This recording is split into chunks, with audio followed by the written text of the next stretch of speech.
I'm Erin Blake, and I first came to Rare Book School as a student in 2000, and then later I became a faculty member and a supporter of Rare Book School.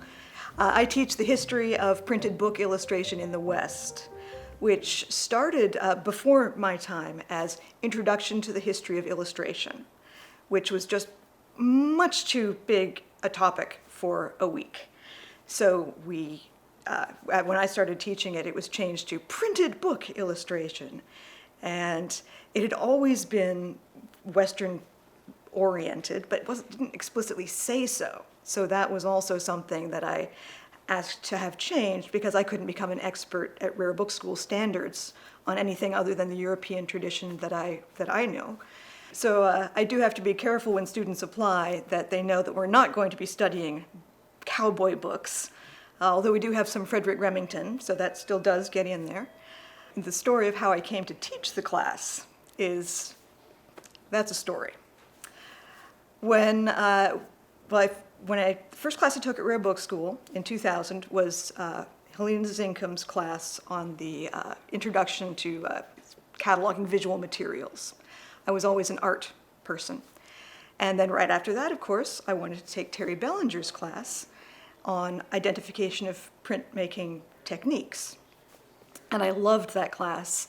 And although I was a little intimidated by Terry at first, I quickly discovered that if he's wrong about something, and you can show him why this is incorrect, and he will see what this actually, he likes that.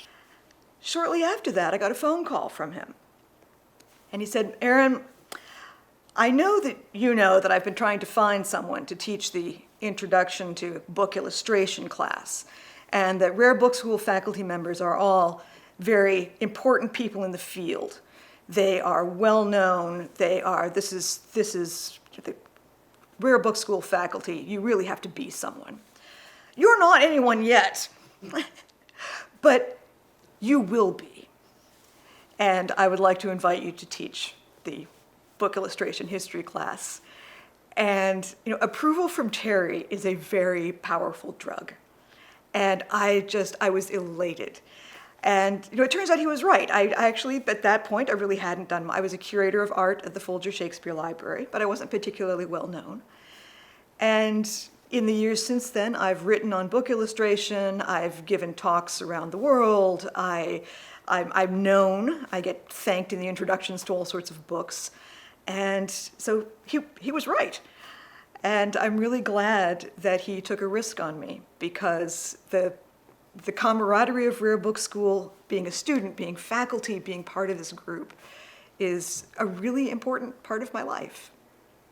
The thing that I think of most when I think about how the course has changed over the years has a lot to do with how the Rare Book School collection has changed over the years. That to begin with, the Rare Book School's collection was fairly limited. I mean, so there was some really good stuff as far as for teaching materials, but to get at some of the highlights that you really want students to get their hands on and look through, that had to be special collections. And over time, Rare Book School has acquired some amazing materials that are in the bindings complete. The illustrations are all there. They haven't had some of them cut out.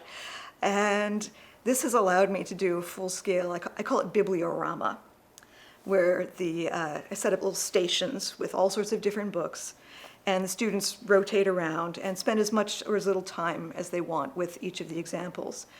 And I had always done that with my class, but over time the Rare Book School examples got so good that I've cut back the special collections visits to just 2 over the course of the week.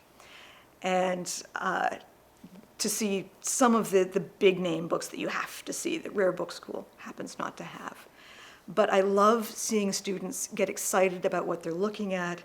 I love seeing people get excited about these. You'll occasionally have someone actually jump up and down and say, "Come look at this, come look at this." And I just love that. Rare Book School's evolution over the past, 22 years, that's the great thing about starting in 2000, I can do the arithmetic very easily.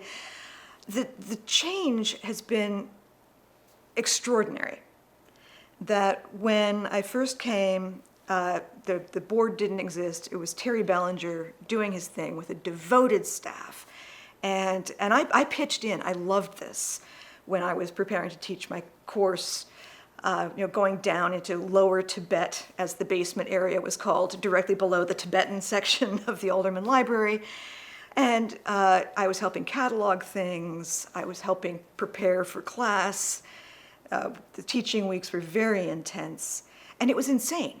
People were working insane hours, but totally devoted to what they were doing, what we were doing. It was a real feeling of camaraderie.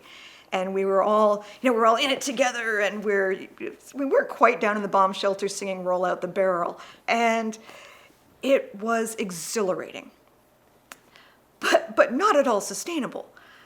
You could do that for a few weeks each summer, maybe. And we were all, I was in my early 30s then. A lot of the staff members were in their 20s. And as time went by, it was becoming, I was really worried that it was looking like it was a one-man show, that we were so devoted to Terry and his vision and how he did things. And how could this survive after Terry retired? And I was really concerned that what made book school special was going to go away, and Rare Book School would just become a series of classes. And I was so pleased, so relieved when I saw what Michael Suarez was doing with Rare Book School, really transitioning Rare Book School into a sustainable kind of amazing place that still gives me goosebumps. And it was as if at first we were all of us pitching together to bail a leaking boat. And now we're all of us pitching together to adjust the rigging on a sailing ship that's moving forward in the field. And it's still special and it's still wonderful. And I have real hope and joy seeing what's going on, that I know this will continue after all the people who are here right now are gone. Well, one of the great things about being Rare Book School faculty is that you are allowed to take a course in exchange. There's also some remuneration, but nobody does this for the money. I do it because I love it. And the opportunity to take other courses is fabulous. There are all sorts of courses that I couldn't really justify taking for my job, but they're things that I'm curious about. Or even when they are things that I need for my job. I want to learn more. And you can learn so much in a week of Rare Book School. If I had spent that same amount of time just reading about it, I could probably have picked up some of the information, but it doesn't stick with you unless you have people talking about it and you're doing it. I write for the Folger's blog, The Collation.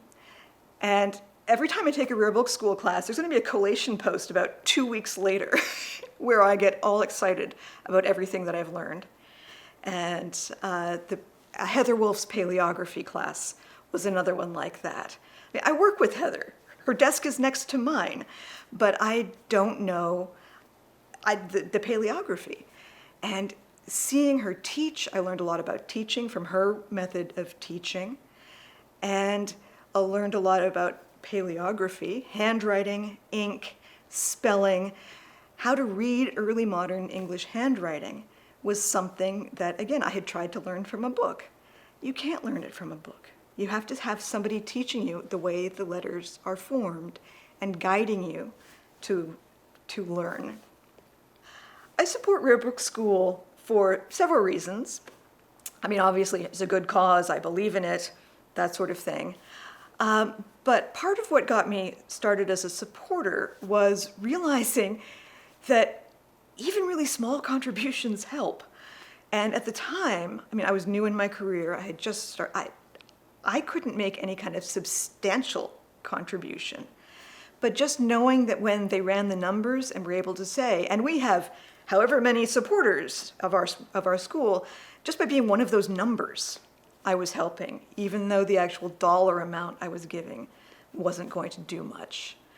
And as time went on in my career, I was able to make a pretty substantial donation. Rare Book School is the perfect size of organization for someone like me. I'm a librarian. I'm not a wealthy donor. I'm not someone who gets courted. At least I wasn't until Rare Book School approached me. And I realized that someone like me could actually make a difference for Rare Book School, because the size of donation that I can make would be sneezed at a lot of other institutions, or laughed at, but is actually something that makes a difference for Rare Book School. And I can see the difference that it's making. And that makes me feel really pleased.